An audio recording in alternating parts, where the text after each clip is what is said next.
ওই নাফিস এই যে নাফিস কত দূর রাখতে দিই না আমার কথা বলো ধরো ওয়ালাইকুম আসসালাম। ভালো আছো? বলো ভালো আছেন? ভালো আছেন? হ্যাঁ ভালো। তুমি ভালো আছো? হুম।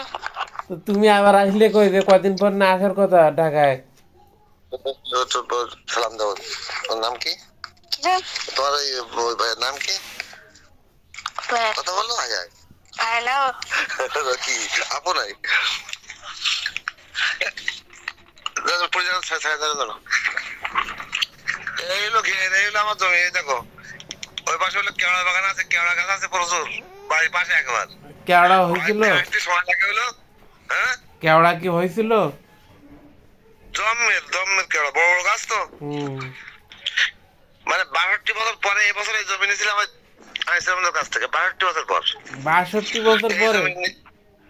হ্যাঁ সেই জমি বের করে নিয়ে ওই জমিতে খেয়ে মাথায় মাথায় বেঁধে সেখানে খেয়াল করে যায়। তা ওরা জমি বের করে কিছু বলিনি আনিস চেয়ারম্যানরা? কেউ কিছু বলেনি, আমি শুধু একা আমি নিয়ে আসি ওই জমি নেওয়া, আর কেউ না। না আনিস চেয়ারম্যানরা কিছু বলিনি? না না ওরা বের করতেছে। তাই? ও কি মুখ ডাকতেছে কেন? কি হয়েছে? লজ্জা হচ্ছে কেন? হায় হায়, তাহলে হবে? এই মুখটা কেন? তুমি ভালো আছো? বলো। ভালো আছো? রুই নেই না, রুই না কি কথা বলে না? কথা আপনার সঙ্গে বলবে না। ও খুবই সঙ্গে বলে। যা পাঁচশো মারিছে, বড় বড় পাঁচশো মারিছে বুঝলাম। পাঁচশো মারিছে মানে আরো লোকজন আসছে, টাকা একটু মারি দিলাম। ওদের কাছে একটু মারি নিয়েছি। আনিস চেয়ারম্যান কিছু বলিনি ওরা? না না না ওরা বলিনি, মানে ওদের খেসারাত খেসারাত নিলাম না ওদের কাছ থেকে। খেসারাত নিয়েছি অন্য লোকের কাছ থেকে। আর ওদের কাছ থেকে খেসারাত নেয়নি মানে ও তো পালাতক। ও আসছিল তখন, ছিল বাড়ি তখন, আসছিল এখানে। ও এসে বলতেছে যে আমি দেওয়ার জন্য আরো ব্যস্ত হয়ে গেছিলাম, আমার এই লোকের জন্য হয়নি। এই কত কত কাহিনী তখন। না আমি আর চিন্তা করলাম যে গেন্দ্র গন্ডগোল করে কিনা। না পরেক্ষণ আবার ঝামেলা টামেলা করে কিনা। না না কাগজপত্র লাগবে না। আমি বলি কাগজপত্র থাকলে জমি থাকবে, কোনো সমস্যা নেই। যার কাগজপত্র থাকবে তার জমি থাকবে। ওর তো এরকম, ওদের এরকম জমি চলে গেছে হলো আমার বিচারে চলে গেছে প্রায় ২৩ বিঘা টাকা জমি বেরিয়ে গেছে ওদের।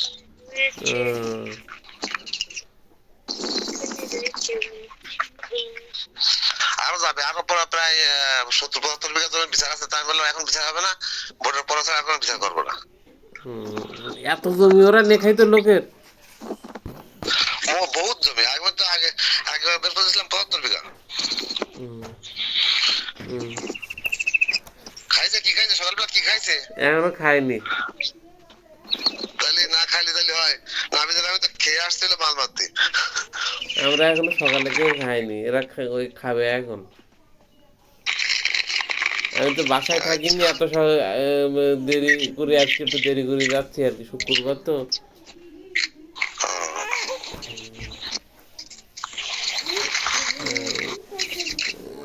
তাহলে এই অবস্থা।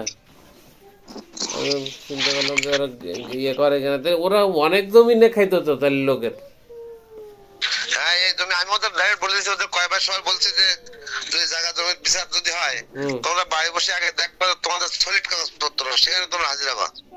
তা নাহলে তোমরা হাজির হয় না কেন? কারণ যদি সলিড কাগজপত্র ছাড়া তোমরা হাজির হও, তোমাদের সমস্যা হবে দুই রকম। একটা হলো জমি পাবা না, দুই রকম হলো তোমরা মারাত্মক অপমানিত হবা যে একদিন খালি কেন এর জন্য। এখন তাহলে তো জমি ওদের অনেক বেরিয়ে যাবে। আগে জানতাম যে জমি সব ওদের ইয়ে, আর ওদের দলীয় প্রভাব তো এখন আর নেই। না তা নেই। আমলিক থাকলি মনে হয় জমি বের করে নিতে পারতো না কেউ নাকি? ওদের পায়ে যাইতো না কেউ, ওদের সাথে কথা বলতো না এই ব্যাপারে, হুম, ওদের বিচার করতো না। হুম। তা ওরা কি সব পালাতক এখন? আনিস পালাতো।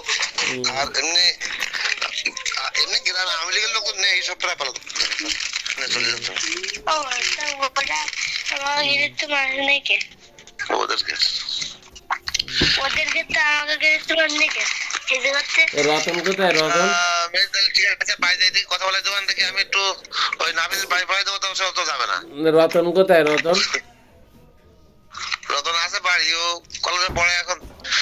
খুব কষ্ট হয় পড়ালেখা করাতে, সকালবেলা ভোরে ডাকতে হয়, নাকি উঠাই দিতে হয়, তা পড়ে না, আবার ডাকতে হয় 3-4 বার ডাকতে হয় সকালবেলায়, হুম, প্রেয়ার পড়তে যাওয়ার সময় ডাকে দিতে হয়, কলেজে যাওয়ার সময় ডাকে দিতে হয়। তাই? এভাবে বললে পড়ালেখা হয়? হুম, তাই তো। এ পরীক্ষা দিচ্ছে না? পরীক্ষা দেবে না এবার? এই সামনের বছর পরীক্ষা দেবে, টেস্ট পরীক্ষা হবে এখন, ও ইন্টারমিডিয়েট। আচ্ছা। তা ঠিক আছে, বাসায় যান, আবার পরে কথা বলবো। আচ্ছা, ঠিক আছে, ঠিক আছে, ওকে ওকে।